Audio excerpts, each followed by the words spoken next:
Oke, yang mulai sebelumnya, Assalamualaikum warahmatullahi wabarakatuh.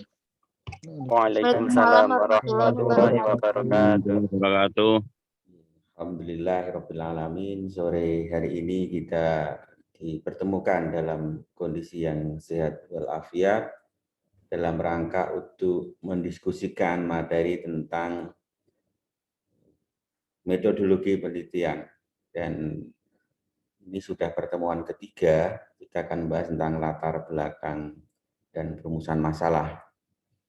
Nah, saya akan share materi, namun sebelumnya apabila dari Bapak dan Ibu ada yang perlu didiskusikan dari materi minggu yang lalu, saya persilahkan.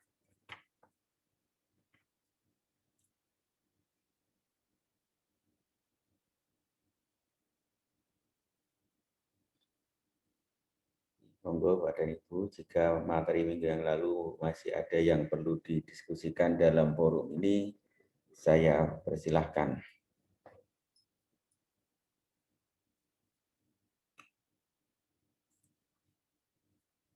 Oke, kalau tidak ada langsung saya share, nanti slide-nya saya putus-putus Bapak dan Ibu. Kita akan diskusi gimana cara membuat latar belakang. Saya akan berikan contoh juga bagaimana membuat latar belakang, dan saya akan sharing juga bagaimana mencari literatur yang digunakan untuk membuat latar belakang. Saya akan share materi hari ini yang terkait dengan pembuatan latar belakang dan proses perumusan masalah. Nah, yang pertama yang perlu diketahui oleh Bapak dan Ibu adalah sebelum membuat latar belakang, ada baiknya mengetahui maksud dari latar belakang tersebut. Jadi kalau Bapak dan Ibu ingin membuat sebuah penelitian atau riset, apakah itu nanti untuk skripsi atau untuk tesis, Bapak dan Ibu membuat yang namanya latar belakang. Seperti minggu yang lalu juga sudah saya sampaikan kan itu. Namun supaya latar belakang ini nanti sesuai dengan substansi dari riset yang dilakukan, maka mengetahui dulu maksud dari latar belakang. Jadi latar belakang itu apa sih itu? Nah, latar belakang itu merupakan penjelasan dalam bentuk uraian paragraf yang berisi tentang alasan sebuah karya tulis, apakah itu bentuknya makalah, apakah itu bentuknya skripsi atau tesis yang akan dibuat gitu. Nah, oleh karena itu diperlukan alur pemikiran yang jelas dalam buat latar belakang. Sehingga nanti Bapak dan Ibu, latar belakang itu ada yang sifatnya dari umum ke khusus, ada yang dari khusus ke umum kan itu. Ada yang biasanya dari teori ke praktek, atau dari kenyataan nanti menjadi sebuah teori kan itu. Itu yang pertama. Yang kedua adalah pada babak awal suatu proposal atau hasil penelitian yang nanti akan Bapak Ibu desain, itu mau tidak mau, suka atau tidak suka. Kalau ingin lulus itu harus melalui tahapan ini, maka akan dikenal dengan istilah bab pendahuluan di dalam skripsi itu atau di dalam laporan proposal. Nah, di dalam bab pendahuluan itu umumnya tercantum 3 hal utama, yaitu latar belakang, rumusan masalah penelitian, dan tujuan penelitian.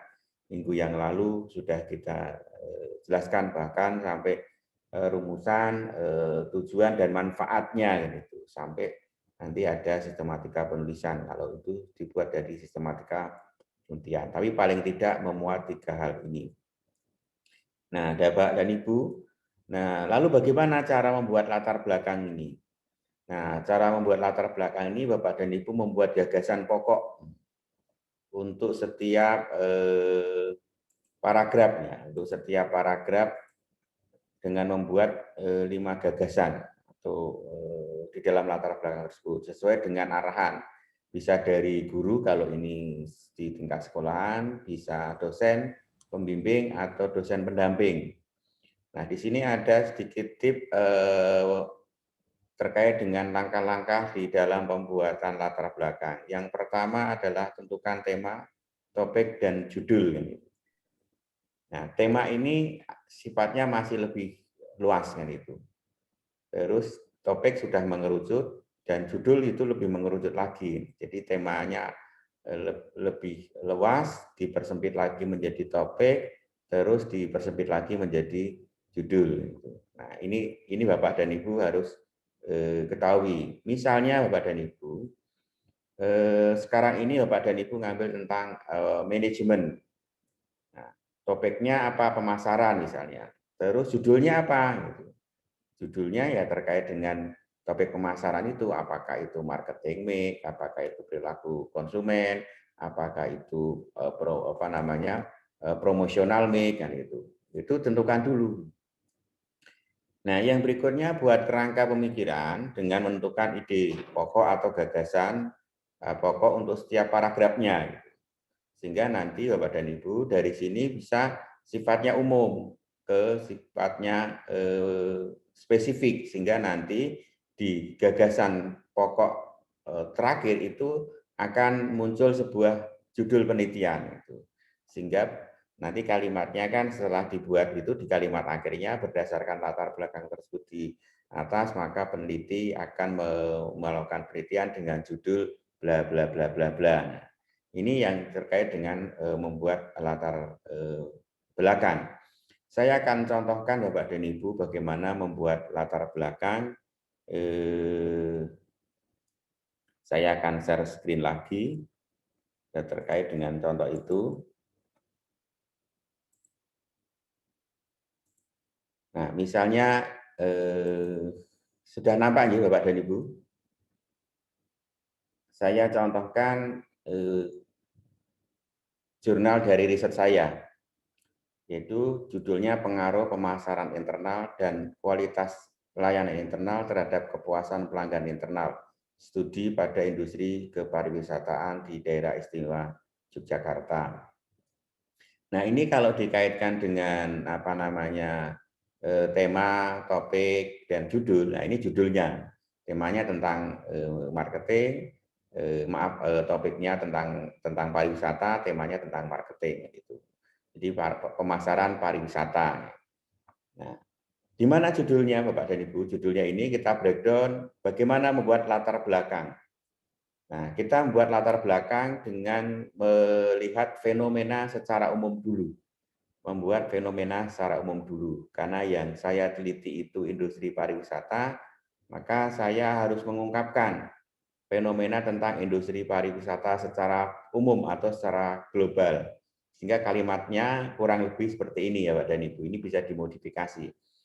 Pariwisata merupakan salah satu industri raksasa dunia yang mendorong pertumbuhan sektor ekonomi paling cepat. Dilihat dari perkembangan kunjungan wisatawan internasional dalam 2 dasawarsa tahun 1990 sampai tahun 2009, sektor ini mengalami pertumbuhan kunjungan wisatawan dunia mencapai 2 kali lipat. Pada tahun 1990, jumlah wisatawan internasional tercatat 438 juta. Maka pada tahun 2009 tercatat sebanyak 880 juta wisatawan internasional. Nah, ini berdasarkan data dari United Nations World Tourist Organization. Jadi berdasarkan organisasi pariwisata dunia tahun 2010 kan itu. Nah, ketika Bapak dan Ibu mencantumkan ini, Bapak dan Ibu harus mencantumkan kutipannya dari mana ini. Nah, ini kutipannya dari ini. United Nations World Tourism Organization itu. Jadi badan organisasi turis internasional. Nah, yang kedua, menurut BOS 2011, bahwa pariwisata merupakan salah satu sektor industri yang berkembang pesat mulai awal abad 21, digunakan sebagai ukuran yang reliabel terhadap pertumbuhan ekonomi dan negara yang sedang berkembang. Berdasarkan TNTC, Tourist and Competition Index tahun 2011, bahwa Indonesia pada tahun 2011 menempati ranking 74 di dalam Tourist and Tourist Competitive Index tingkat dunia yang meningkat peringkatnya dari ranking 81 pada tahun 2009 dan menduduki ranking 13 pada tahun 2011 di tingkat Asia Pasifik. Ini tadi yang pertama kita bicara tentang globalnya, yang kedua kita sudah mengerucut Indonesia. Nah, berarti kan dari yang lebih umum ke yang lebih kecil. Baru saya tambungkan, Bapak Ibu. Salah satu tempat tujuan wisata utama di Indonesia adalah Daerah Istimewa Yogyakarta atau disingkat DIY. Nah, ketika Bapak dan Ibu menggunakan singkatan DIY ini, maka berikutnya nggak usah ditulis lagi Daerah Istimewa Yogyakarta, cukup menulis DIY saja. DIY sebagai salah satu tempat tujuan wisata utama di Indonesia dituntut untuk semakin sadar dan menerapkan sabta pesona, menjaga dan meningkatkan kepedulian terhadap kelestarian lingkungan, sehingga sektor ini mampu memberikan kontribusi yang besar terhadap pendapatan asli daerah atau PAD. Namun berdasarkan data Pusat Statistik BPS DIY tahun 2011 bahwa PAD DIY berasal dari sektor pariwisataan mengalami fluktuasi. Hal ini disebabkan karena kunjungan wisata ini yang pertama adanya pergeseran minat kunjungan yang dari ke Bali, Lombok, dan Bandung. Hal ini disebabkan karena tujuan tersebut menawarkan paket yang lebih murah dibandingkan DIY. Nah, ini saya kutip lagi informasi di sini. Nah, kedua, disenilai kurangnya optimal program pemasaran pariwisata yang belum melibatkan pada stakeholder terkait dengan pariwisata. Nah, ini Bapak dan Ibu, kalau kita lihat fenomenanya dari yang umum ke yang spesifik. Kita bicara global, terus kita bicara nasional, terus kita bicara regional. Nah, di sini ada masalah, ada gap, ada riset, ada permasalahan. Masalahnya apa? Tidak optimalnya. Nah, oleh karena itu mengalami pertumbuhan yang pertumbuhannya menurun. Nah, baru berikutnya dalam rangka meningkatkan pertumbuhan kunjungan kembali wisatawan dan pelestarian pariwisata DIY perlu suatu program pemasaran pariwisata yang terpadu atau terintegrated. Menurut baru Bapak dan Ibu ini bisa mengutip sebuah teori. Menurut Kumar, konsep pemasaran terpadu merupakan konsep pemasaran yang berorientasi bla bla bla ini ya. Nah, terus di situ ada variabel pemasaran terpadu itu apa saja? Tidak semuanya. Salah satunya adalah internal marketing dimasukkan. Hasil risetnya seperti apa? Terus menurut ini ada menurut Elsaman, ada menurut C, ada menurut Susan dimasukkan. Ini penelitian-penelitian terdahulu menurut Lombard, menurut Hess, menurut Arob and Hess, menurut Elden and Elsaid. Nah, ini riset sebelumnya. Nah, hasil penelitian Elsaman dan Said menggunakan dimensi apa? Nah, ini yang akan kita gunakan untuk melakukan evaluasi. Nah, baru dikerucutkan. Ini agak berbeda sedikit dengan skripsi. Jadi tidak membuat judul, tetapi di dalam jurnal ini sudah saya munculkan tujuan penelitian. Ya, tujuannya adalah untuk menyelidiki implikasi efek pemasaran internal dan kualitas lain terhadap kepuasan pelanggan internal di industri pariwisata DIY. Nah, ini. Nah, oleh karena itu Bapak dan Ibu, di sini ada beberapa kutipan yang berasal dari penelitian terdahulu yang manfaatnya nanti Bapak Ibu bawa ke landasan teori yang di sana ada slot penelitian terdahulu yang ketika minggu lalu saya sampaikan itu dibikin matrik grafik tabel mulai dari nomor, terus peneliti, tahun, judul, variabel yang diteliti. Kalau di sini kan ini variabel yang ditelitinya ini internal marketing yang itu dan internal quality service gitu. Terus nanti dimensinya apa, indikatornya apa, misalnya hasilnya seperti apa. Nah, itu di bab 2. Oke, ini untuk membuat latar belakangnya. Sekarang pertanyaannya bagaimana mencari literaturnya ini? Mencari literatur atau jurnal-jurnal yang akan kita gunakan, yang akan kita kutip. Sedikit saya ingin share kepada Bapak dan Ibu cara mengutipnya. Saya akan stop screen-nya. Saya akan share lagi yaitu terkait dengan gimana cara mencari literatur. Saya akan share Bapak dan Ibu terkait dengan cara mencari jurnal. Oke, sudah kelihatan Bapak dan Ibu di slide. Kita masuk ke platform Google. Sudah ya? Sampun, Pak. Kalau sudah Bapak dan Ibu, Sampun, Pak. Bapak dan Ibu mencari jurnal yang akan kita gunakan. Seperti tadi ketika saya menggunakan jurnal ini, itu nyarinya gimana kan itu, Bapak nyarinya di sini. Nah, Bapak dan Ibu ketik di sini ada Google Scholar kan itu. Klik Google Scholar. Kalau klik Google Scholar ini, Bapak dan Ibu akan ketemu ini yang paling atas Google Scholar. Nah, Google Close Bapak Ibu klik atau Bapak Ibu klik kanan supaya penlink yang baru sehingga muncul di sebelah sini. Nah, sekarang Bapak dan Ibu akan mencari jurnal yang akan kita gunakan sebagai referensi yang menguatkan variabel-variabel yang akan diteliti yang ada di bab 1 atau di latar belakang. Sekarang bisa Bapak Ibu ketik di sini. Misalnya Bapak dan Ibu ingin mencari apa nih misalnya? Ingin mencari terkait dengan tema Bapak dan Ibu. Misalnya kita orang manajemen akan mencari tentang marketing mix. Nah, di situ. Misalnya Bapak dan Ibu akan meneliti tentang pengaruh marketing mix terhadap pengambilan keputusan pembelian sebuah produk. Bapak dan Ibu ketik marketing mix.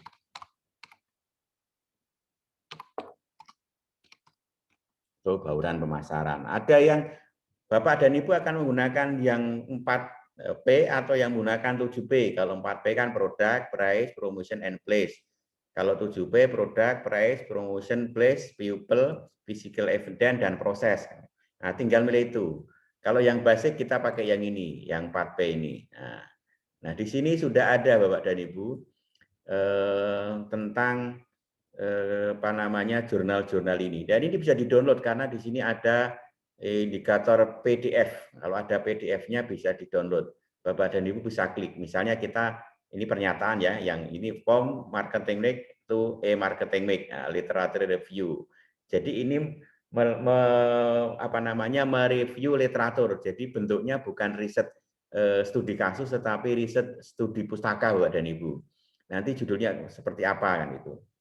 Kita klik kanan supaya muncul, supaya ini tidak hilang Bapak dan Ibu. Nah, ini. Terus analysis of marketing mix. Nah, ini kalau Bapak dan Ibu pakai pakai bahasa Inggris. Nah, ini International Journal of Business and Management kan itu diterbitkan di 2009 volume 4 nomor 9 kan itu. Nah, jurnal-jurnal yang ada seperti ini yang bisa Bapak Ibu kutip karena nanti ketika Bapak dan Ibu ngetik juga misalnya di sini marketing mix misalnya di sini. Ini di Google tanpa itu, ini belum tentu munculnya jurnal Bapak dan Ibu. Nah, ini bisa munculnya bukan jurnal, bisa tulisan gitu loh. Dan itu nanti Bapak dan Ibu akan sulit untuk mencantumkan apa namanya daftar pustakanya kan itu. Karena di dalam daftar pustaka itu pasti nanti ditulis di sini ditulis oleh Gandolfo Dominici kan namanya. Berarti di sini nanti ditulis oleh Gandolfo Dominici dan Viola del Ciense ya. Ada dua penulisnya, sehingga yang dicantumkan di mana? Yang dicantumkan dalam nama belakang ini, Dominici and Ciense kan itu. Tahunnya berapa kan itu. Ini di dalam badan naskah seperti yang ketika Bapak Ibu lihat di sini kan itu. Di badan naskah ini. Di sini ada di badan naskah ini jadi nama belakang munculnya nanti seperti ini. Cukup seperti itu.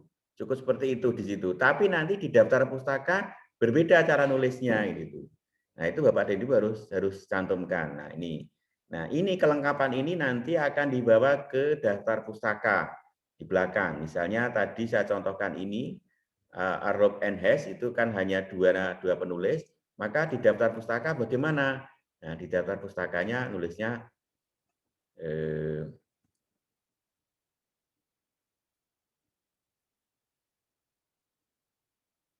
ini S. Nanti judulnya nggak usah dicetak miring Bapak dan Ibu, nama belakang, terus nama belakang tulis pertama, nama belakang tulis kedua, terus tahun, terus judul kan itu, terus nama jurnal. Nah, nama jurnal ini yang dicetak miring itu bedanya. Oke, kita kembali lagi ke sini Bapak dan Ibu. Nah, ini kalau bahasa Inggris, tapi kalau Bapak dan Ibu ingin mencari bahasa Indonesia, diketik di sini. Bauran pemasaran. bauran pemasaran.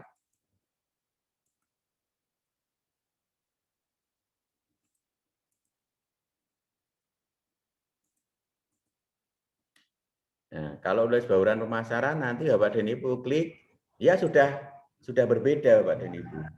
Peran bauran pemasaran atau marketing terhadap peningkatan penjualan kajian pada bisnis restoran. Ini bisa diklik. Nah, keputusan pembelian berdasarkan faktor psikologis dan bauran pemasaran. Ini bisa diklik. Hasilnya seperti apa? Nah, ini. Jurnal Kompetensi Teknik volume 2 nomor 2 Mei 2011. Pengarang peranan bauran pemasaran ini judulnya, ini penulisnya adalah Rina Rahmawati. Di sini ada alamat email atau korespondensi. Kalau Bapak dan Ibu ingin bertanya terhadap peneliti ini terhadap variabel-variabel yang ini Bapak dan Ibu bisa berkoresponden, bisa melakukan email kan itu. Nah, ini salah satu contoh bagaimana membuat kutipan, mencari kutipan dari daftar apa namanya di latar belakang. Nah, yang kedua contohnya yang ini, Jurnal Pundi tahun 2017, volume 1 nomor 1, berarti ini diterbitkan di tahun pertama, di nomor pertama itu. Di tahun pertama, nomor pertama Maret 2017.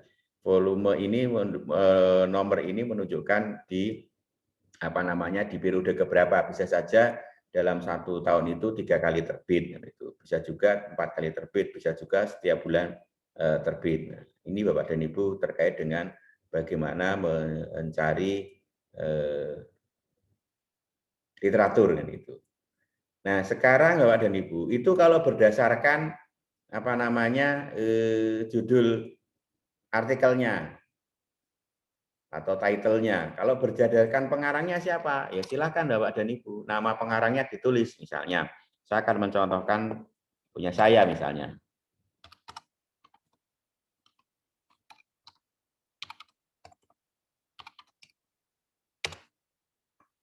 Nah, ada enggak misalnya berdasarkan pengarangnya?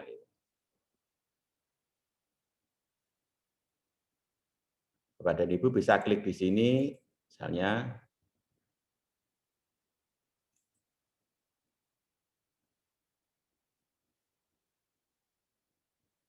Atau lewat sini, lewat Google juga bisa.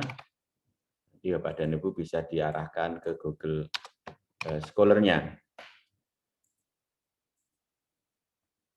Ini hanya profil aja ini, saya hapus saja Bapak dan Ibu.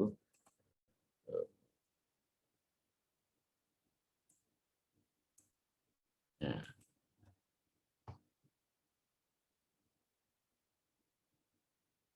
Jadi kalau ini tadi lewat apa namanya orangnya, bisa lewat judulnya, atau kalau di tempat saya bisa juga misalnya seperti ini.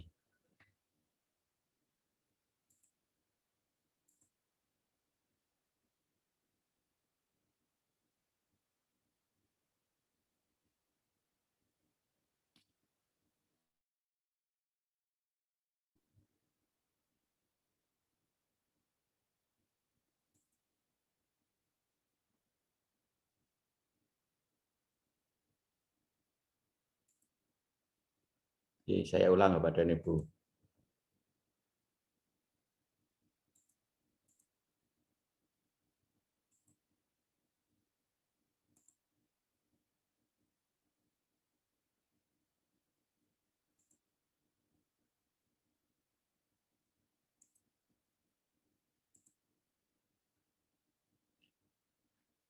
Muncul Y, kalau tadi itu berdasarkan judulnya, ini berdasarkan title-nya. Kalau di sini Bapak dan Ibu bisa menggunakan di Google, Bapak dan Ibu bisa ngetik nama sesuai dengan yang diinginkan. Nanti akan muncul di Google Scholar-nya, di profil Google Scholar-nya. Nah, di profil Google Scholar itu nanti Bapak dan Ibu akan menemukan judul-judul riset yang sesuai enggak dengan penelitian yang akan Bapak Ibu desain. Misalnya dari sini nanti cari yang sesuai.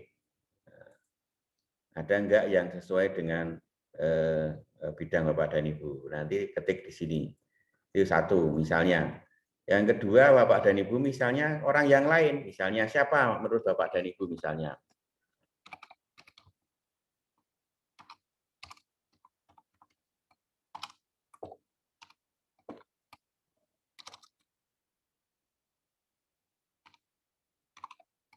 Misalnya, ada enggak misalnya? Belum masuk misalnya.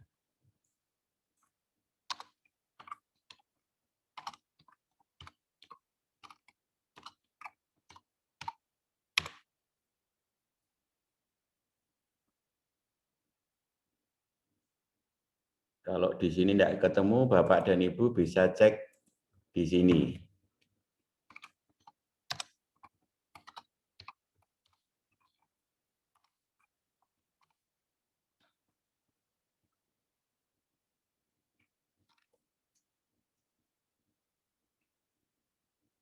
Nah, ini ketemu Pak Jaya. Nah, apa yang ditulis Pak Jaya itu nanti akan muncul di sini itu.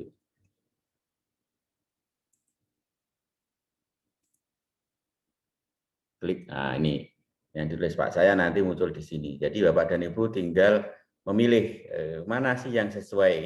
Ini by author ya, Bapak dan Ibu mencari by author.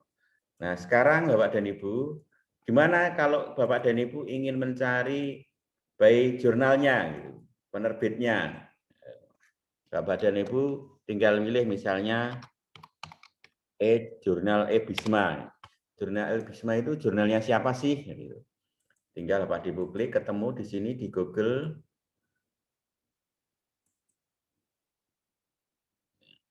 Nah, ini akan ketemu. Bisma itu ternyata kawan kita sendiri kan itu. Karena diterbitkan oleh Fakultas Ekonomi Universitas Widya Mataram. Jadi Bapak dan Ibu bisa nyari di sini. Nyarinya di mana? Nah, di sini ada kolom Bapak dan Ibu. Volume 1 ini. Nanti volume 2-nya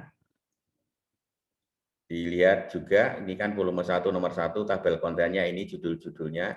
Kalau mau melihat ya diklik aja di sini atau klik PDF-nya, itu nanti akan muncul PDF-nya berarti naskahnya, tinggal klik download, nanti akan ketemu di sini, bisa dilihat hasil pencariannya seperti apa. Nah, ini naskahnya sudah mulai munculnya. Ternyata pengaruh brand image, persepsi harga, dan kualitas layanan terhadap minat beli ulang pada Lazada. Gitu. Ini ditulis oleh siapa? Oleh Arini Nur Safitri. Nah, ini Bapak dan Ibu. Ini kalau berdasarkan pencarian, berdasarkan apa namanya nama jurnalnya. Nah, Bapak dan Ibu, jurnal macam-macam. Ada jurnal yang JB misalnya. JB itu punya siapa misalnya? Tinggal klik JB. Ini ya JB punya siapa? Jurnal bisnis. JB itu jurnal ekonomi dan bisnis Islam oleh Universitas Islam Negeri Imam Bonjol Padang. Nah, Bapak dan Ibu bisa melihat di sini. Ini volume, ini tabel kontennya muncul, ini bisa diklik. Itu. Terus untuk melihat jurnal ini kualitas atau tidak, nanti lihat ada lembaga pengindeknya. Ini menunjukkan kualitas jurnal. Lembaga pengindeknya ini ada Sinta, ini pengindek Indonesia. Di luar ini pengindek dari luar. Garuda ini dari Indonesia. Nah, kita pengindeknya mana ini? Pengindeknya Garuda sudah masuk, itu Copernicus sudah masuk. Di sini Copernicus belum masuk kan itu. Nah, di sini Copernicus itu pengindek luar negeri. Copernicus di Indonesia ada Garuda, tetapi kita belum ke Sinta. Nah, ini kualitas jurnal bisa dilihat dari apa yang mengindeks dari jurnal kita itu. Nah, itu Bapak dan Ibu sekilas terkait dengan bagaimana mencari literatur yang akan kita gunakan untuk menulis skripsi, dimulai dari latar belakang, karena nanti Bapak dan Ibu juga akan mencari literatur itu tidak hanya digunakan untuk latar belakang, tetapi untuk kajian teori atau landasan teori atau untuk pembahasan. Nah, di pembahasan pun nanti Bapak dan Ibu tetap membutuhkan teori karena membandingkan antara get precept. penelitian Ibu itu, penelitian Bapak itu mendukung teori yang ada atau tidak mendukung kan gitu. Nah, Bapak Ibu nanti mendukung penelitian yang ada atau tidak mendukung penelitian yang ada. Maka Bapak dan Ibu harus mencari yang namanya literatur. Oke, itu sebelum saya lanjutkan, kalau ada yang perlu didiskusikan, monggo silahkan terkait dengan bagaimana membuat latar belakang dan bagaimana menguatkan latar belakang ini supaya kita bisa menemukan benang merahnya. Karena pada dasarnya di latar belakang itu adalah mencari benang merah dari sebuah fenomena yang ada sehingga Bapak dan Ibu bisa memecahkan masalah yang nanti akan kita diskusikan di periode berikutnya. Monggo saya persilahkan apabila ada yang akan didiskusikan. Assalamualaikum Pak Jumadi. Ya, Waalaikumsalam Mas Fikri. Mau bertanya Pak, kalau untuk literatur itu biasanya itu kan ada tahunnya ya Pak? Ya. Itu biasanya maksimalnya tahun berapa? Idealnya paling tua 5 tahun Mas. Jadi kalau jenengan nanti skripsinya di 2022 berarti 2017 itu paling tidak. Kecuali tidak ada atau belum ada menggunakan buku tahun 54 boleh kan itu. Kalau belum ada. Tapi kalau sudah ada pembaruan pakai yang terbaru. Oh, gitu. Baiklah. Terima kasih Pak Jumadi. Oke, monggo.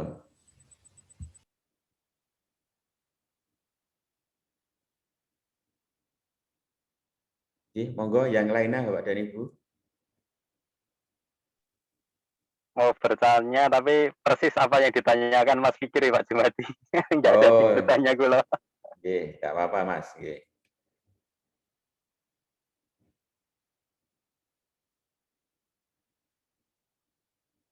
Kalau enggak ada nanti saya yang bertanya ya.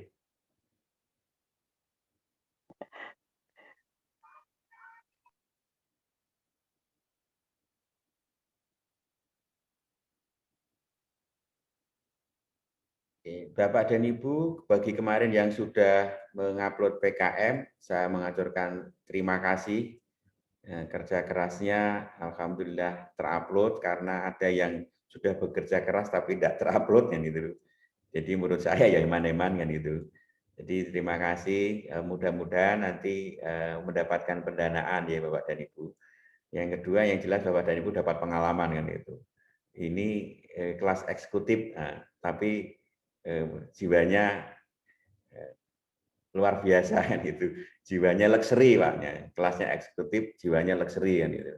Jadi luar biasa, jadi patut diapresiasi Bapak dan Ibu terkait dengan ini. Paling tidak Bapak dan Ibu sudah pernah membuat latar belakang masalah, walaupun di dalam PKM itu latar belakang masalahnya kan sedikit berbeda, tapi cara pola berpikirnya akan sama ini pola berpikirnya. Oke. Monggo yang lain kalau masih ada waktu.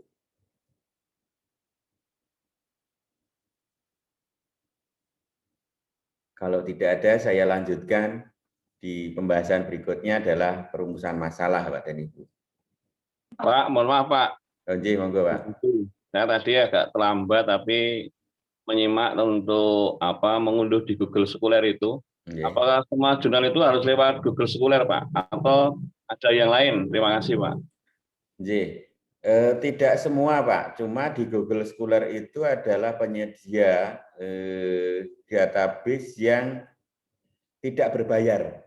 Walaupun lewat Google Scholar mungkin ada yang tidak bisa di-download kan itu, ada yang hanya memberikan abstraknya saja, tetapi ada juga yang sudah full ke sana gitu.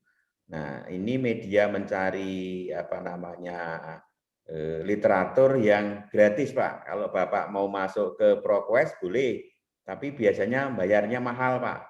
Lembaga itu bisa ratusan juta untuk langganan dalam setiap tahunnya kalau mau langganan ProQuest itu, karena masuknya harus login dulu kan gitu.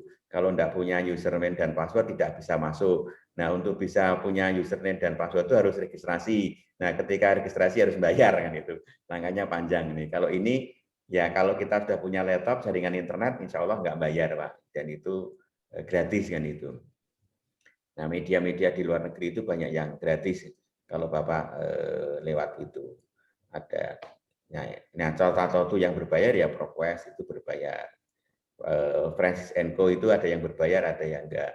Karena ada jurnal yang berbayar, ada yang tidak, Pak. Kalau yang open source itu biasanya dia masuknya itu bayar, tetapi aksesnya enggak bayar.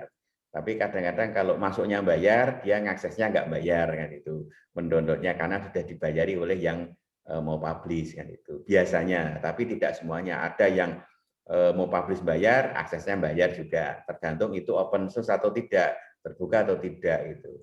Kalau terbuka biasanya free, termasuk kalau di Google Scholar itu memang dia penyedia artikel-artikel ilmiah yang tidak berbayar gitu. Bisa juga di repository universitas, biasanya juga ada repository universitas itu ada juga. Nanti Bapak dan Ibu bisa mengunjungi repository universitas kampus kita kalau misalnya Bapak dan Ibu mau mencari yang free kan itu. Biasanya tidak perlu login. Oke, monggo yang lainnya silahkan. Pak mau bertanya, Pak. Rasanya. Ya, Kalau anak Pak, untuk jurnal yang sudah terindeks dan belum itu anunya apa Pak cirinya? Atau kita harus melihat dari downloadan kita, Pak? Ini sudah terindeks, ini belum itu. Apakah semua jurnal itu yang kita cari itu sudah terindeks gitu loh, Pak? Kalau dimasuk di Google Scholar ketemu, itu minimal sudah terindeks di Google Scholar, Pak. Dicari di Google Scholar biasanya ada. Tapi kalau belum, nah ini kan ketika contohkan tadi, saya share lagi misalnya.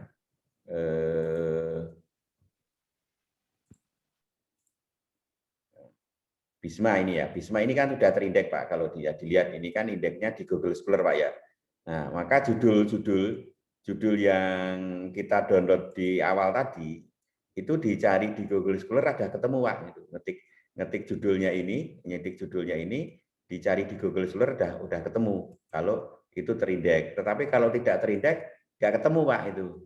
Nah, maka semakin banyak yang indeks itu semakin bagus. Nah, termasuk misalnya ini Copernicus misalnya. Copernicus itu nanti ketika kita masuk ke sini, nama jurnal kita itu sudah harusnya sudah terlist di sini, Kita akan coba benar enggak kan itu sudah terlist di sini. Ini tadi kan Copernicus ya Pak ya. Nah, ini sudah terlist Pak ini Pak. Jurnalnya itu sudah terlist nih. Kita cek. Nah. Kan Universitas Widya Mataram ini, jurnalnya Ebisma, pengindeksnya Copernicus. Jadi ketika Bapak masuk ke webnya Copernicus, Bapak akan menemukan artikel yang diterbitkan oleh jurnal Widya Mataram ini, oleh Bisma ini, Ebisma ini. Ini kalau sudah terindeks di Copernicus. Kita akan balik lagi, misalnya ini diindeks oleh siapa ini misalnya, oleh Garuda misalnya, kita klik di Garuda. Nah, ini tadi Pak, di sini tadi ya, penilaian tingkat kesehatan.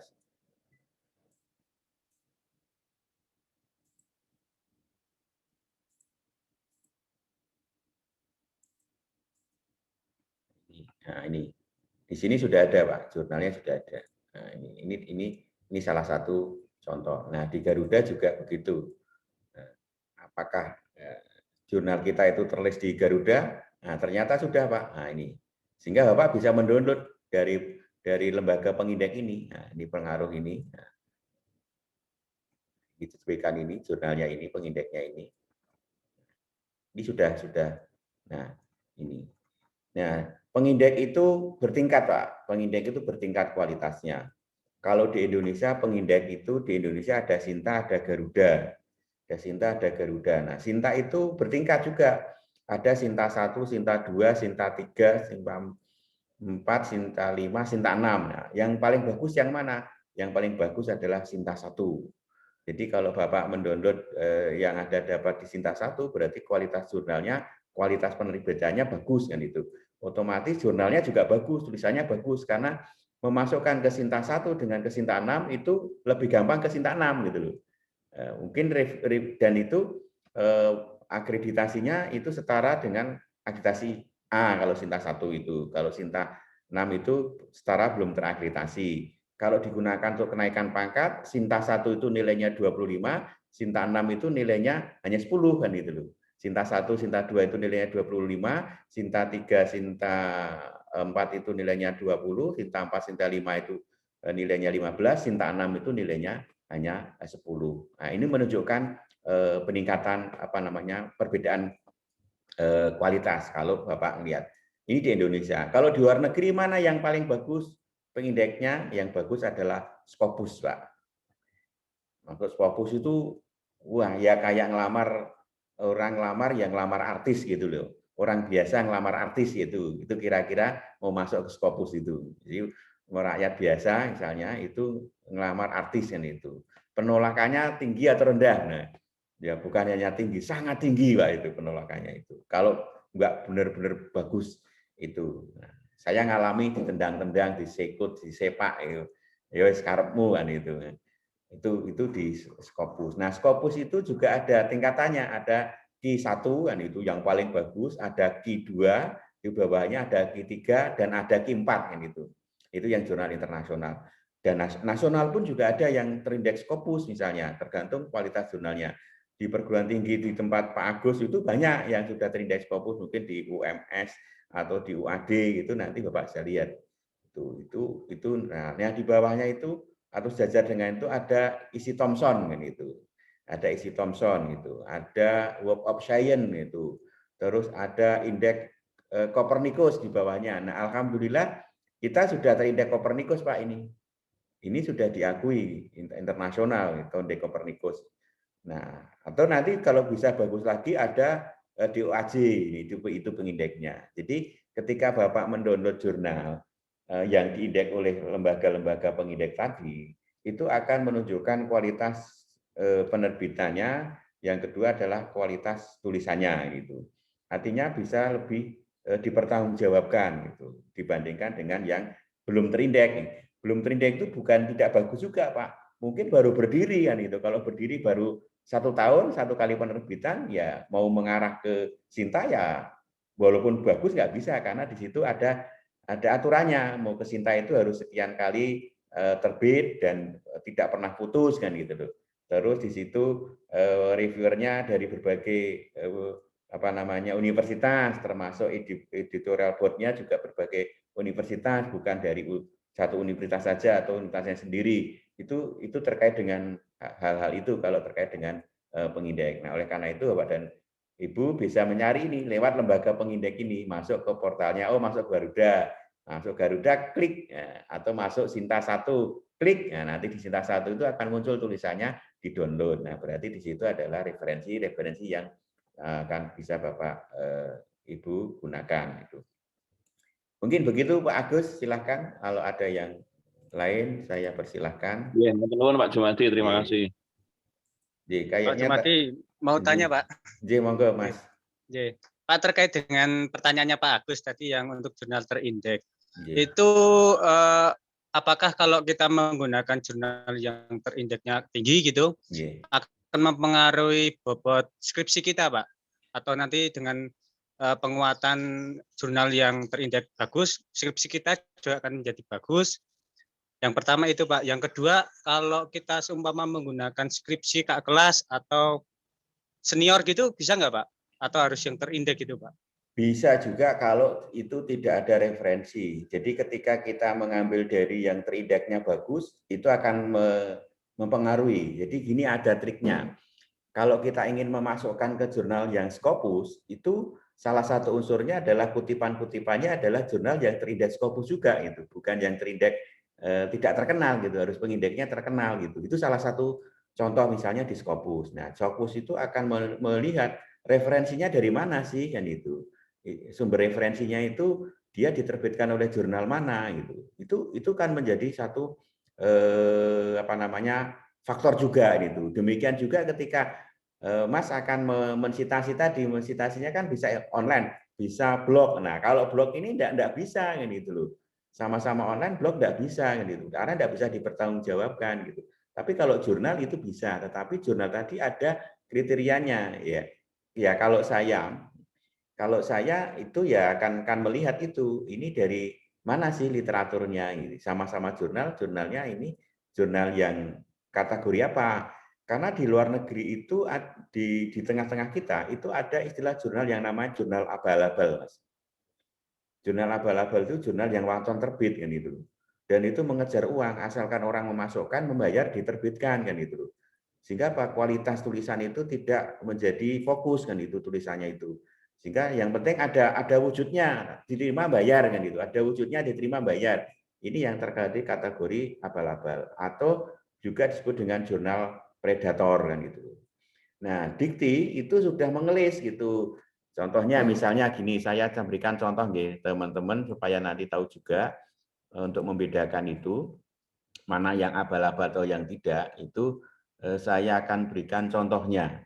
Gimana sih cara mengidentifikasinya? Ini saya hilangkan aja supaya tidak membuat berat loadingnya itu. Saya ya. Nah, di sini Bapak dan Ibu sudah kelihatan nggih layarnya? Nah, di sini Kelihatan, ada Pak. nggih.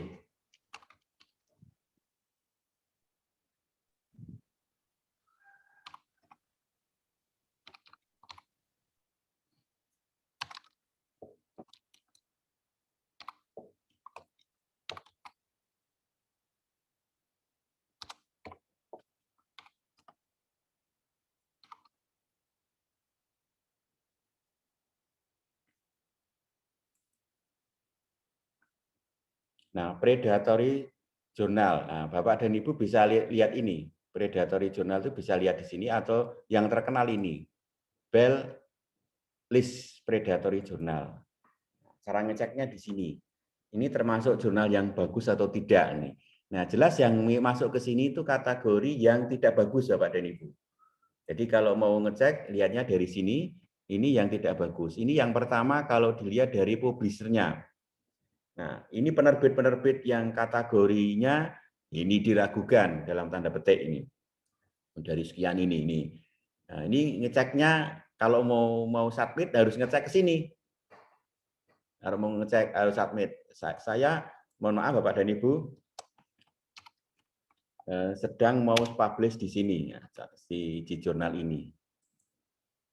Saya beri contoh ini. Saya sedang mau publish di jurnal ini. Supaya ini abal-abal atau tidak, saya akan lihat ini. It's my ini nama jurnalnya.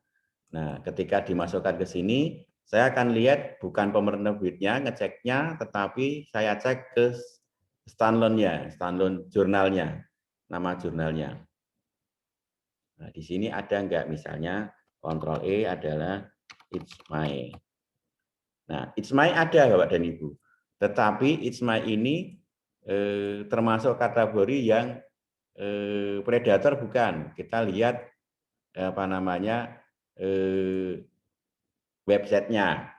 Ternyata ini tidak bisa dibuka. Jadi it's my ini tidak identik. Ya, it's my ini tidak identik dengan it's my yang ini. International Journal of Management Accounting and Economics. Karena kalau di sini ini bisa dibuka websitenya, tetapi yang di sini ketika kita klik ini mestinya dia akan nge-link ke websitenya. Nah, kita klik akan nge-link ke websitenya. Ternyata ini tidak muncul di websitenya. Artinya websitenya berbeda alamatnya.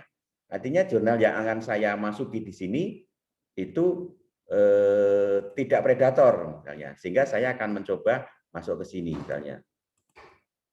Nah, ini sudah 2 atau 3 kali revisi saya Bapak dan Ibu untuk masuk ke sini ini. Nah, di sini buying proses misalnya. Nah, ini masuk ke sini.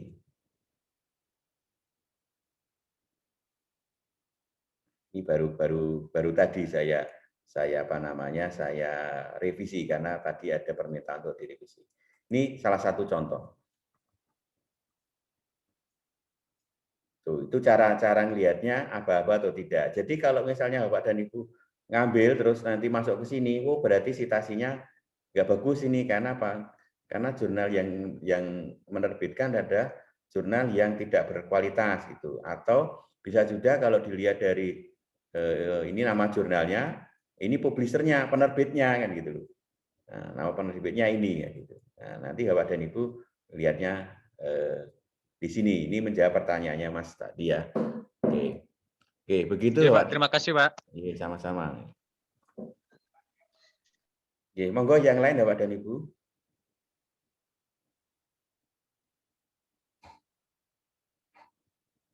Oke, kalau tidak ada, saya akan sampaikan sedikit bagaimana supaya ketika Bapak dan Ibu itu tidak salah mengutip atau salah nulis kutipan gitu.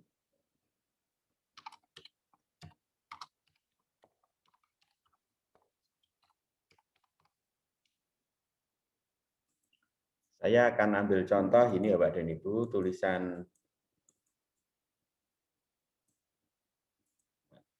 Oke, ini tulisan saya yang ada nama saya.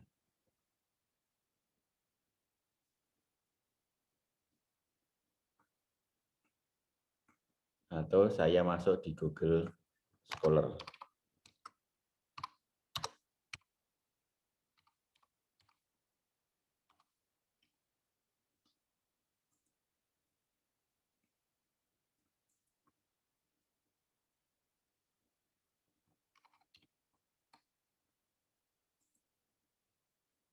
Oke.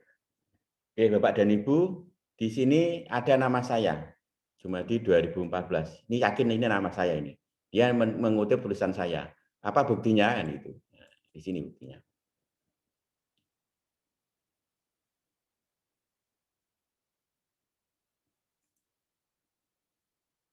Saya cek di sini ada enggak Jumadi kan itu?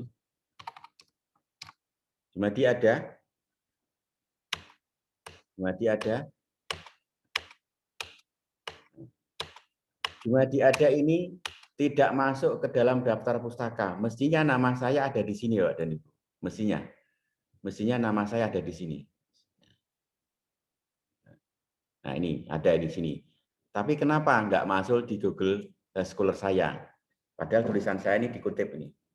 The influence of marketing toward internal service quality in impact to internal customer satisfaction case study in tourist industry in Yogyakarta Special Territory of Indonesia, the International Journal of Business and Management.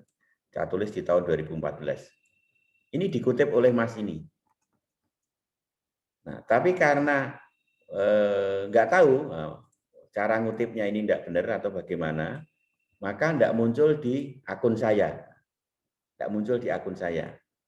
Sehingga mestinya di tulisan saya, mohon maaf saya kembali lagi ya Pak dan Ibu.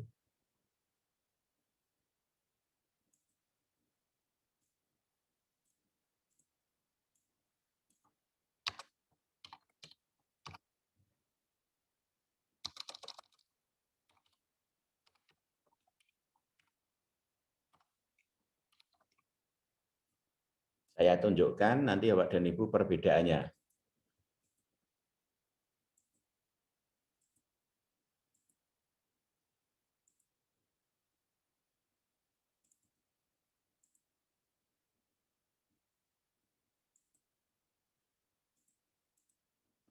Di 2014.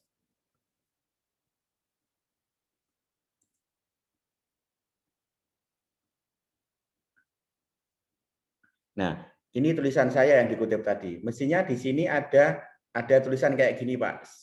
Said Sbai. Nah, harusnya muncul ini, harusnya di sini muncul. Di sini muncul. Nah, ini harusnya di sini muncul satu kalau muncul satu. Oke. Lagi Bapak dan Ibu.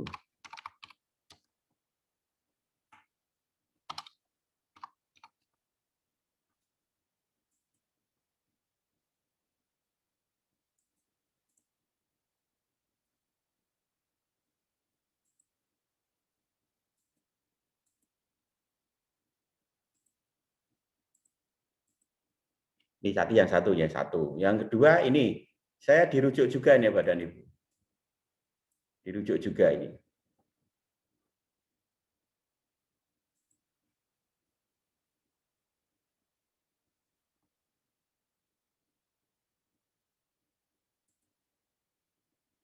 Saya ketik di sini ada enggak Jumadi. Jumadi ada. Jumadi ada. Tapi kenapa nggak masuk? Artinya harusnya di tulisan saya ini, di citasi ini, harusnya sudah banyak di sini. Karena buktinya ini, buktinya. Buktinya tadi yang ini. Nah, ini ada 1, 2, 3, 4, 5, 6, 7, 8, 8, masih ada lagi ya mungkin. Nah, 8. Mestinya indeks saya ini tidak 1. Harusnya di sini sudah 8. Yang tersebar ke sini ya Pak dan Ibu. Nah, itu juga menunjukkan kualitas salah satunya itu. Ya, saya yang termasuk yang tidak beruntung karena tulisan Kamu saya Pak Jumadi tidak muncul di layar Pak ya. Oh, nggak ngaten nggih. Dari tadi saya kira muncul di layar. Oh, iya. Belum tershare itu, Pak. Oke, ini Pak. Ya, jadi contohnya ini Pak. Ketika Bapak tadi ngetik ya, nah, satu saya kembali lagi yang di sini tadi, ini tulisan saya kan dikutip Bapak. Tulisan saya dikutip ini dari yang pertama ini ya, yang tulisan pertama oleh B. Al Muhammad ini. Ini ya, Scopus Pak yang terbit di jurnal ini adalah jurnal Scopus ini di internasional jurnal ini. Ini ngetik tulisan saya. Nah, ini ada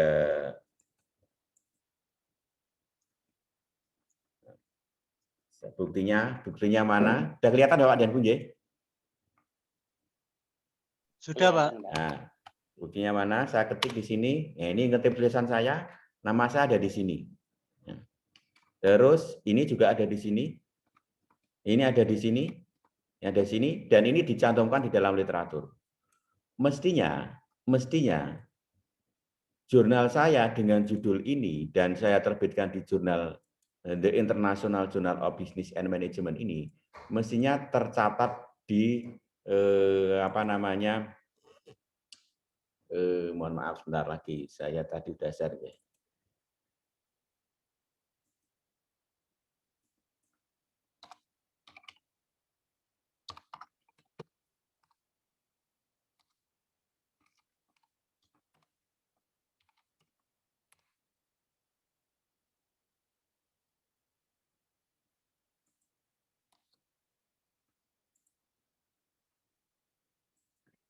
Mohon maaf Pak dan Ibu, supaya lebih jelas Bapak dan Ibu.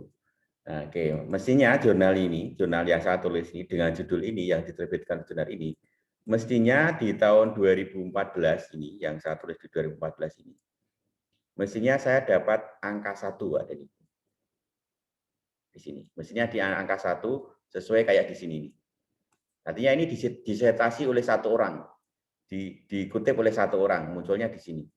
Nah, ini tulisan ini disitasi oleh satu orang. Tetapi yang di sini disitasi oleh satu orang tadi tidak muncul gitu. Nah, tidak muncul.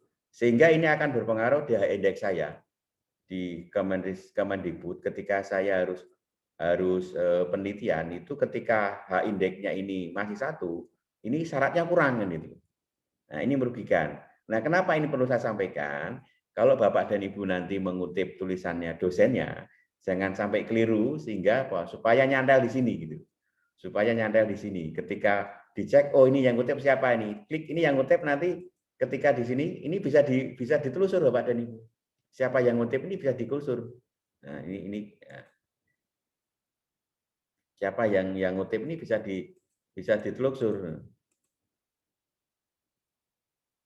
Siapa sih? Oh, ini loh yang ngutip. Nah, ini loh yang ngutip. Bisa ditelusur kan itu. Tulisan saya itu banyak ditutip oleh orang itu siapa? Nah, ternyata ini harus pakai privasi, Pak. Enggak boleh masuk dengan sembarangan ini masuk ke jurnal ini.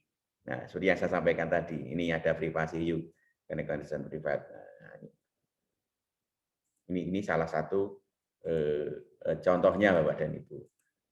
Kenapa sih kok penting kan itu? Dan itu bisa dilacak.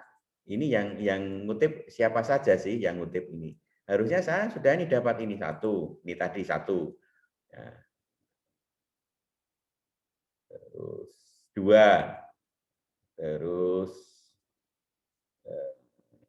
3, terus ini ada 4. Ini buku saya ini, buku saya ini yang dikutip, tapi enggak 5, 6, 7, tadi ada 8 kalau salah. Ada 8. Nah, ini 8. Ini sudah paling enggak saya sudah 8, H-indeksnya sudah tidak 1 harusnya. Nah, ini salah satu kesalahan-kesalahan yang elementary tetapi berdampak terhadap yang disitasi, yang dikutip. Mestinya yang dikutip memberikan kontribusi. Nah, jangan sampai terjadi seperti ini ya ketika Bapak dan Ibu nulis. Nah, sehingga nanti format di di daftar pustaka mungkin berbeda. Nah, supaya aman nanti Bapak dan Ibu menggunakan manajer referensi. Nah, manajer referensi itu ada yang namanya Mendeley kan itu, atau ada yang namanya Zotero, nah itu Mendeley dan Zotero kan itu. Jadi nanti Bapak dan Ibu otomatis ini akan muncul secara otomatis gambar bagaimana format penulisannya gitu. Zotero dan Mendeley itu akan muncul. Nah, itu sekilas terkait dengan di latar belakang dan sitasi Bapak dan Ibu. Oke, monggo kalau ada yang lain. Kalau tidak ada saya lanjutkan sedikit ya Bapak dan Ibu. Saya tidak akan sampai jam 6 ya.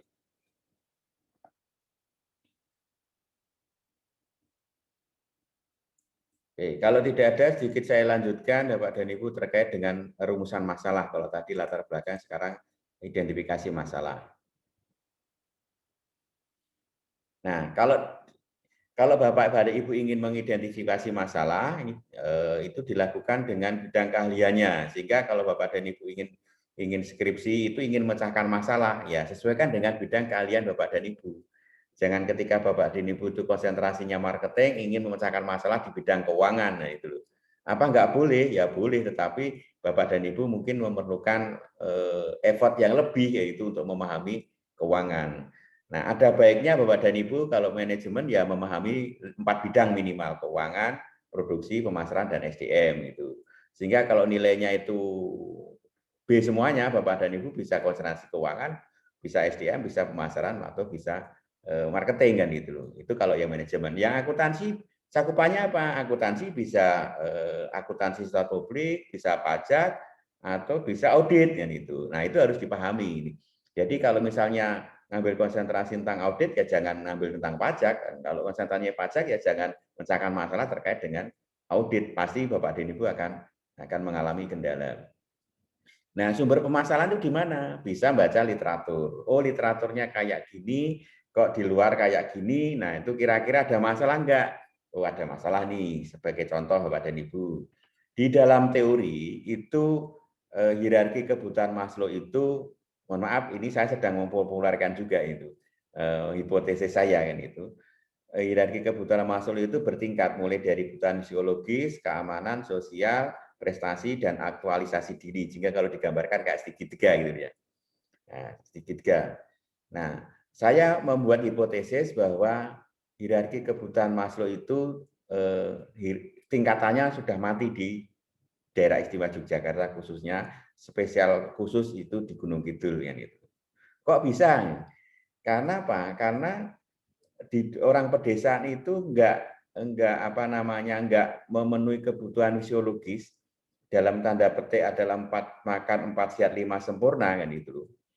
Dan ketika enggak tercukupi 4 sehat 5 sempurna itu enggak tercukupi, maka tidak mau ngutang kan itu. Wah, hari ini makan enggak ada susunya, saya tak ngutang susu kan itu enggak gitu. Yang penting ada sambal pete sama ikan asin jalan. Nah, kan makan yang standarnya kan 4S 5S kan, 4 sehat 5 sempurna kan gitu. Ya tambahnya kan SU kan itu. Ya nggak punya duit untuk beli SU kan itu, kecuali dikasih Mas Nurudin kan itu. Nah, itu nggak berani ngutang kan gitu loh. Tetapi ketika kita hari ini nggak punya duit sama sekali kan itu Bapak Dani. Dan ketika ada tetangganya itu tetaan, mitoni, atau mungkin sepasaran, atau menikahkan anaknya, dan sudah dikirim pakai besek itu, nggak bisa merem Pak itu, nggak bisa merem kan itu. Tetap nyari utangan untuk apa? Untuk rukun tetangga, untuk umum koncone ini. Nah, umum konconi itulah yang kita terjemahkan adalah kebutuhan sosial kan itu. Artinya apa? Kebutuhan sosial itu sudah menggeser kebutuhan yang paling mendasar, yaitu makan. Untuk kalau perlu nggak makan, nggak punya duit nggak makan, puasa gitu. Tetapi kalau misalnya mau jagong kan nggak mungkin. Saya puasa jagong dulu ya nggak punya duit, nggak mungkin Pak. Pasti gresek-gresek tutur-tutur tonggone pinjam-pinjaman. Itu teori kan itu. Sumber masalah dihadapkan dengan fenomena. Dan tentu saja dengan pengetahuan peneliti bagaimana kemampuan untuk menganalisis fenomena yang ada di lapangan tersebut kan gitu. Itu sumber masalahnya. Jadi Bapak dan Ibu bisa baca buku, bisa baca fenomena. Fenomena itu adalah tadi sesuatu yang terjadi di sekitar kita yang bisa kita sikapi dengan teori, bisa kita sikapi dengan kajian empiris itu. Nah, yang kedua Bapak dan Ibu, identifikasi masalah itu akan diturunkan dari teori kan itu, dan beberapa kalau diturunkan di dalam teori itu akan membawa keuntungan. Pertama, peneliti sudah mempelajari teori aplikasi yang terkait dengan persoalan tersebut. Seperti contoh tadi di dalam hierarki hierarki kebutuhan Maslow tadi, Bapak sudah mempelajari ini. Oh ini. Nah, tapi kok kenyataannya kok begini ya? Nah, Bapak turunkan. Oh kalau begitu, apakah konstruksi hierarki kebutuhan Maslow masih sesuai dengan teori aslinya kan itu? Kalau nggak sesuai, Bapak dan Ibu tinggal bikin judul. Buat riset dulu, awalnya nggak usah kasih teori dulu, diteliti dulu, hierarkinya itu berubah atau tidak. Kalau berubah, hasilnya ketemu, Bapak kasih judul. The Hierarchy of Abraham Maslow need in Indonesia is dead. Nah, itu. Jadi matinya teori hierarki kebutuhan Maslow itu kalau ketemu itu Mas Maslow masih Bapak diundang gitu. Kenapa kamu mematikan teori saya? Ya, hanya nggak ada keberanian aja ini. Saya sedang mempersiapkan untuk mengcounter itu, Pak. Sehingga apa? Di Indonesia itu negara besar yang sudah harus punya teori sendiri kan itu. Ini kan teorinya orang Barat yang dibawa ke Indonesia. Nah, itu nggak cocok dengan kultur orang Indonesia gitu loh. Kenapa? Mohon maaf, ilmu itu diturunkan dari sebuah fenomena yang ada di masyarakat, dihasilkan dari sebuah riset, yang mana yang di riset itu berbeda orang Indonesia dengan sana itu. Satu, ada perbedaan geografis. Perbedaan geografis itu akan berpengaruh terhadap perbedaan perilaku, Bapak dan Ibu. Oke, saya ambil contoh nanti sebelum jauh. Orang Gunung Kidul dengan orang Bantul, itu perbedaan geografisnya luar biasa. Naik sepeda aja berbeda. Kalau Gunung Kidul itu naik sepeda itu kalau naik itu turun, kalau turun itu naik ini. Kalau di Bantul nggak ada itu. Ya naik, jalannya datar, kecuali yang bawah, yang atas Pak. Yang di Bantul itu ada Bantul di lantai 2, ada Bantul lantai 1. Bantul lantai 2 Pak. Tempat saya lantai 2 Pak. Nah, Bantul lantai 2 kan itu. Nah itu beda gitu. Bantul lantai 1 kan itu. Nah Gunung Kidul itu lantai 2 dan lantai 3 Pak. Itu Gunung Kidul itu. Nah, itu kira-kira seperti itu. Nah apa pengaruhnya kan itu? Kalau di Gunung Kidul itu Bapak dan Ibu, untuk mendapatkan hasil tanaman tadi, effortnya harus kuat. Kenapa? Karena di sana itu batu bertanah gitu loh. Tapi kalau di Bantul itu mungkin bukan batu bertanah, batu yang tanah yang tidak ada batunya kan gitu loh. Jika mau ditanami apa aja bisa. Kalau Gunung Kidul tidak bisa. Ya spesial tanaman ya singkong kan itu.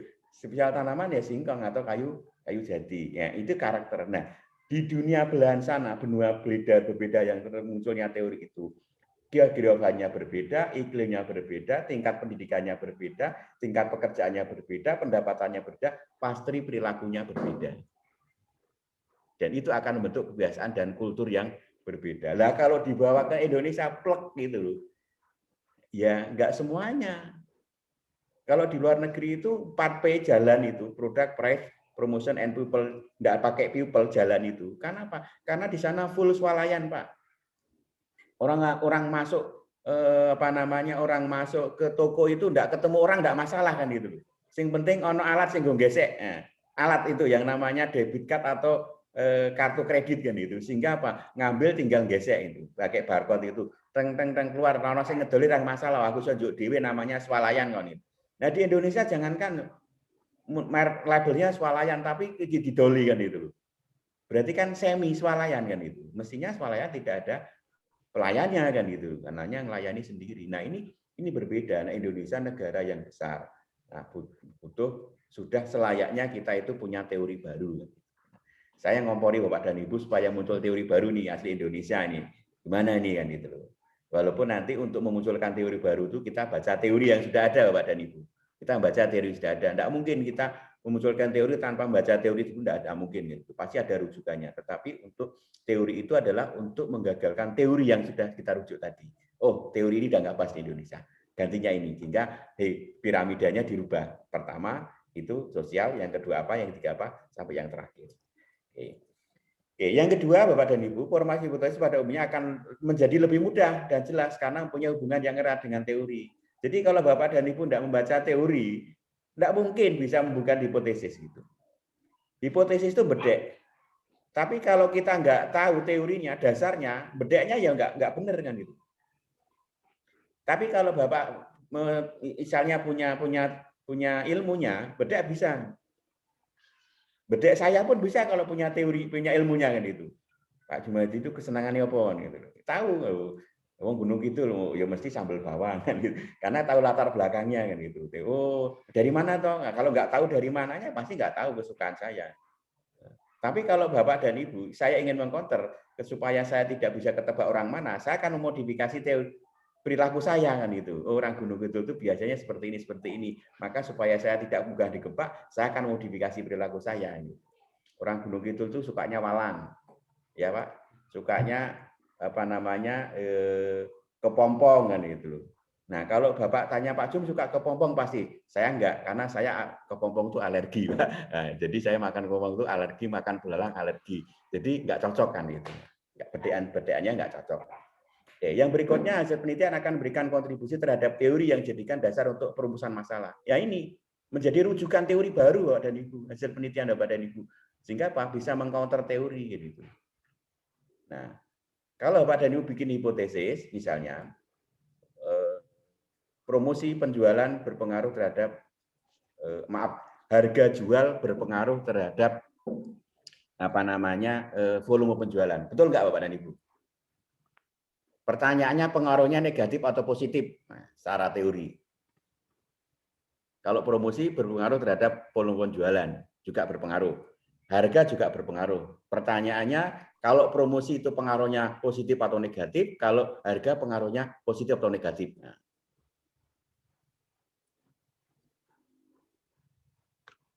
Ini pelajarannya Pak Aska Saputra Aditya. Jangan salah sebut, kalau sebut nilainya dikurangi nanti. Ini pengaruhnya, ada apa berpengaruh, tapi negatif atau positif. Kalau promosi terhadap penjualan itu pengaruhnya positif. Pengaruhnya positif.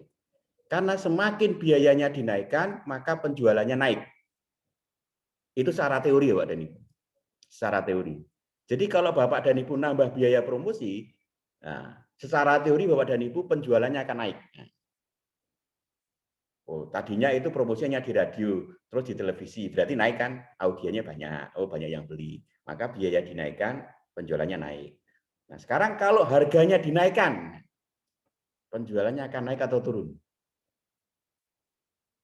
Secara teori. Regone diundakno. Nah, secara teori turun kan, mestinya kan gitu. Regone mudah, orang mengurangi tingkat konsumsinya. Makanya kan, wah ini regone mudah enggak diremsi. Rego sing paling gampang itu harga cabai, Pak.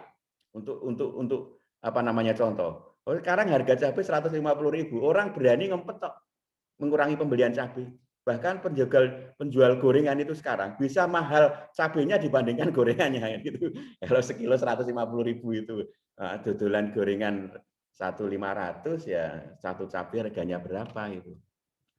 Makanya kemarin teman saya beli gorengan, iki ra nganggo lombok.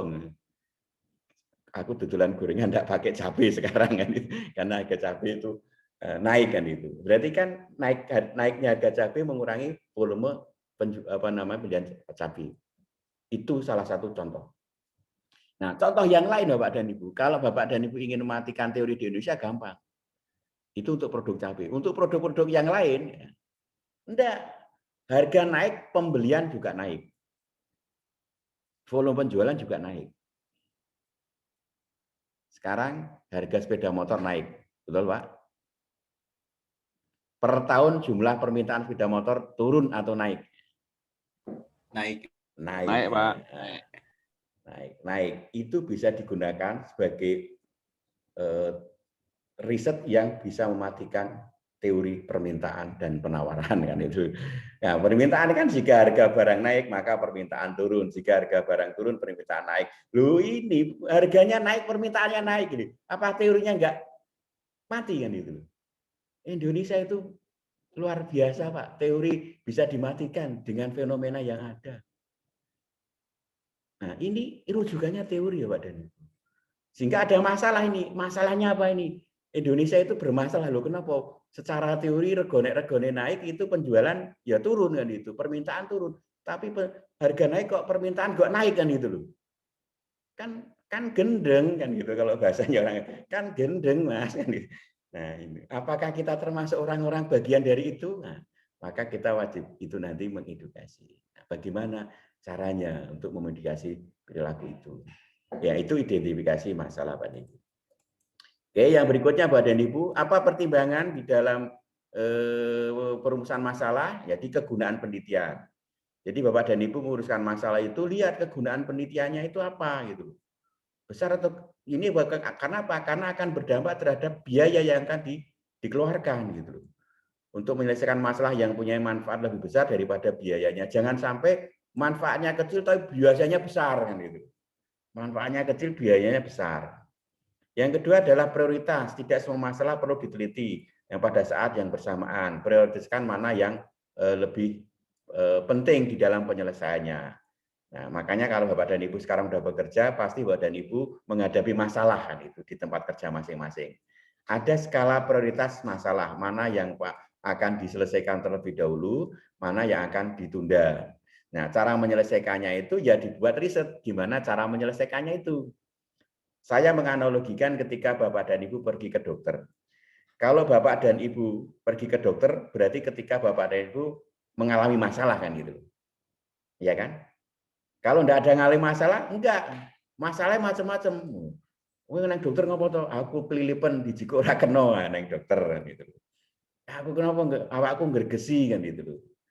Itu salah satunya. Maka ketika enggak terjadi masalah, enggak perlu penelitian. Maka apa? Penelitian itu dilakukan karena ada indikasi terjadinya masalah Bapak dan Ibu.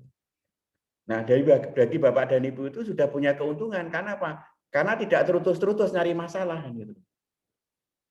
Karena setiap hari udah menghadapi masalah, tinggal mau difokuskan yang mana nih masalahnya kan itu. Sesuai dengan konsentrasi Bapak dan Ibu enggak kan itu. Saya terkait dengan SDM Pak. Wah, nek ada karyawan sing tekone telat kan itu. Mesti hasilnya produktivitasnya nurun. Tapi ono sing karyawane mangkate pagi balike sore yo ora entuk apa-apa kan itu. Berarti masalahnya ning ngendi kan itu. Maka itu tidak terjadi efisien dan tidak terjadi efektif itu.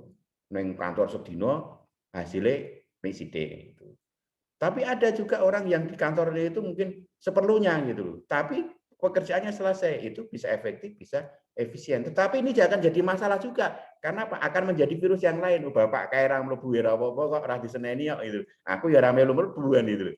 Nah, bisa menjadi faktor eksternal. Itu menjadi faktor eksternal terhadap peningkatan atau penurunan produktivitas. Dipengaruhi konco. Teorinya Kaizen mengatakan saya akan sebelum ke Kaizen itu saya akan melakukan pekerjaan yang baik ini karena orang lain melakukan pekerjaan yang baik ini. Bisa juga saya akan melakukan pekerjaan yang jelek ini karena dimotivasi oleh orang yang juga melakukan pekerjaan yang jelek. Bisa juga kan? Sehingga pokoknya ngono ora diseneni aku yo melu wae. Tapi kalau ngono diseneni wae, aku yo ora melakukan ngono wong nglakoni diseneni orang nglakoni diseneni kan mending orang nglakoni daripada nglakoni diseneni kan itu. Nah, ini problematik sehingga siapa yang salah, siapa yang benar gitu. Itu dicari jalan keluarnya. Oh, mungkin metode directnya yang salah, metode menyuruhnya yang salah gitu. Kok sehingga apa-apa disalahkan. Nah, ini perlu diteliti. Sehingga apa? Kalau itu terkait dengan kepemimpinan, gaya kepemimpinan gitu. Saya dulu pernah memilih tentang pengaruh gaya kepemimpinan di sebuah BUMD. Nah, itu tidak berpengaruh hasilnya. Artinya apa? Ada atau tidak ada pemimpin, hasilnya ya seperti itu. Pertanyaannya berarti tidak perlu pemimpin, apa-apa kan gitu. Tidak ada mungkin tidak masalah kan itu pemenuhan hasilnya podo kan gitu. Nah itu. Yang berikutnya terkait dengan kendala waktu dan dana. Nah, tidak jarang peneliti yang sebenarnya diperlukan perusahaan tidak jadi dilakukan karena terkendala waktu dan dana. Oleh karena itu Bapak dan Ibu, ketika Bapak dan Ibu merumuskan masalah ini, tidak semua yang ada di latar belakang itu dibahas semuanya. Nanti di situ ada pembatasan masalah Bapak dan Ibu berkaitan dengan keterbatasan waktu, tenaga, pemikiran, maka penelitian ini saya batasi kan gitu loh. Marketing mix-nya dari 7 menjadi 5 atau dari 5 menjadi 3 kan itu. Itu sudah membatasi ruang lingkup. Sehingga apa? Karena apa? Karena kalau saya 5 ini berarti variabelnya banyak, saya butuh waktu yang banyak. Nyebar questionnya berarti lebih lama. Terus yang tidak kalah pentingnya adalah kemampuan peneliti Bapak dan Ibu. Kemampuan peneliti juga menjadi bagian yang penting karena apa? Karena kalau kita tidak mampu, ya jangan paksakan kan itu. Jangan paksakan, misalnya Bapak dan Ibu memaksakan balance scorecard. Konsentrasinya hanya marketing. Ya Bapak dan Ibu nggak bisa menganalisis yang keuangan, Bapak dan Ibu nggak akan bisa menganalisis yang produksi, nggak akan bisa menganalisis yang lainnya atau SDM-nya. Padahal balance scorecard itu 5 perspektif harus diteliti kan itu. Nah itu harus ini. Maka tik kemarin itu adalah tulis yang Anda kuasai dan kuasai yang Anda tulis. Tulis yang Anda kuasai berarti Bapak dan Ibu menguasai yang Anda tulis berarti cepat nulisnya. Terus kuasai yang Anda tulis berarti Bapak dan Ibu ketika ditanya tahu karena sudah dikuasai. Itu trik untuk lulus cepat pendadaran. Nah, yang terakhir Bapak dan Ibu, karakteristik itu penelitian yang baik adalah menunjukkan variabel. Rumusan masalah yang baik itu menunjukkan variabel. Contohnya, saya akan share lagi, mudah-mudahan belum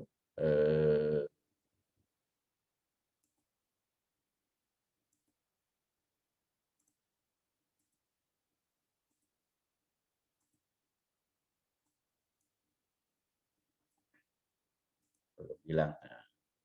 Oke, Bapak dan Ibu. Saya akan contohkan misalnya di sini menunjukkan variabel. Rumusan yang baik itu menunjukkan variabel. Nah, contohnya di sini saya akan share screen. Kelihatan ya, Bapak dan Ibu, di permasalahan ya? Kelihatan. Nah, ini bagaimana pengaruh pemasaran internal dan kualitas layanan internal terhadap puasa pelanggan internal.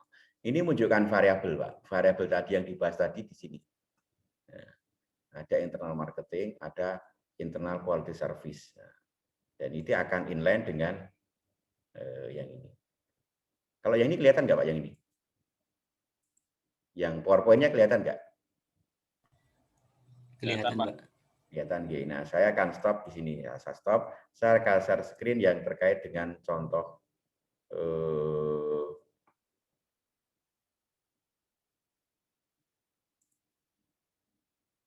nah, ini menunjukkan variabel itu di sini. Nah, ini bagaimana pengaruh pemasaran internal dan kualitas layanan internal. Ini masuk. Nah, yang kedua tadi adalah menunjukkan variabel yang menarik, penelitian hubungan deskriptif di mana permasalahan sedang diungkapkan pertanyaan. Nah, itu menunjukkan hubungan antar variabel. Nah, ini ditunjukkan oleh ini Bapak Ibu. Nah, variabel manakah yang paling berpengaruh terhadap kepuasan pelanggan internal? Nah, dari dua variabel ini. Nah, ini jadi rumusan yang baik. Terus yang berikutnya Bapak dan Ibu, slide yang terakhir Bapak dan Ibu, itu adalah prosesnya. Nah, ini proses untuk bagaimana kita meneruskan masalah. Yang pertama adalah lingkungan masalah, mengenali lingkungan masalah, fenomena. Nah, bagi Bapak dan Ibu yang sudah bekerja kan sudah mengenali lingkungan kan gitu. Sehingga ini loh, di tempat kerja saya itu seperti ini. Nah, terus usaha mendiskusikan masalah. Yang terjadi masalah apa?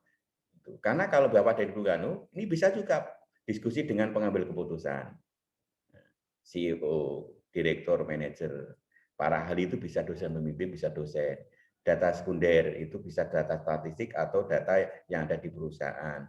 Nah, data kualitatif itu bisa wawancara teman sejawat dan lain-lainnya.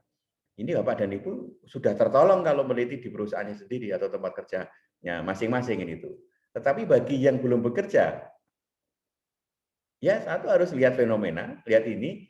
Kalau mau melihat ini ada masalah atau tidak, kan harus ketemu direkturnya. Kalau terkait dengan pemasaran, ya ketemu direktur pemasaran. masalah SDM ya ketemu direktur SDM gitu. Ada nggak permasalahan di perusahaan Bapak? Oh, masalah ini indikatornya apa Pak ini. Baru dibikin latar belakang masalah, baru muncul rumusan masalah kan.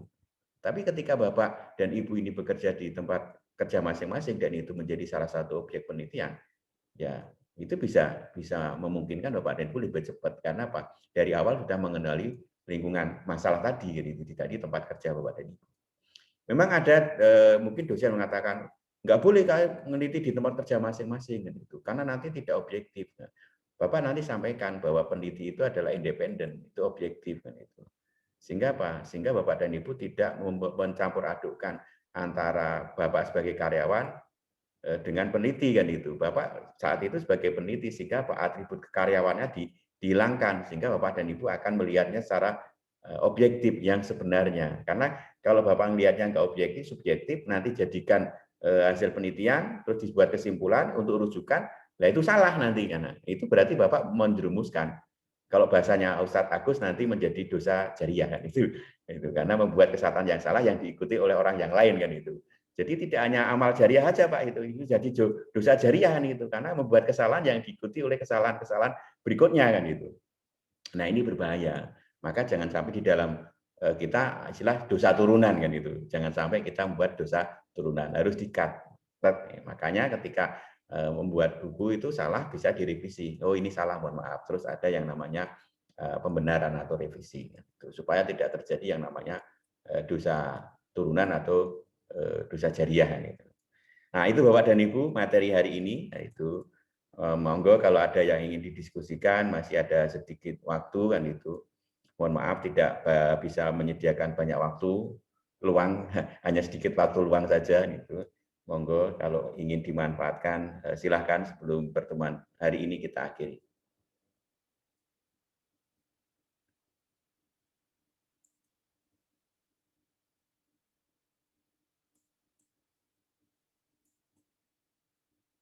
Ada pepatah mengatakan malu bertanya sesat sejalan. Itu kalau di jalan. Kalau di kelas malu bertanya sesat dinilai kan itu. Tapi saya tidak akan menyesatkan Bapak dan Ibu. Oke, Bapak dan Ibu, masih adakah atau tidak adakah? Sampun, Pak. Oke, sampun. Oke, terima kasih Bapak dan Ibu. Saya berharap ya sedikit ini paling tidak memberikan tambahan wawasan ya. Karena ada teori pendengaran itu yang mengatakan dengarkanlah apa yang dapat engkau dengarkan dan ambil kekuatan dari apa yang engkau dengarkan. Insya Allah dari sekian slide saya sampaikan dan saya sudah ya berbusa-busa saya menyampaikannya itu kira-kira tidak hanya menjadi buih-buih saja busa itu, tetapi akan menjadi apa namanya hasil yang nanti Bapak Ibu bisa petik dan hasilnya adalah ketika Bapak dan Ibu menulis proposal dengan baik itu hasilnya. Jadi kalau amin Pak.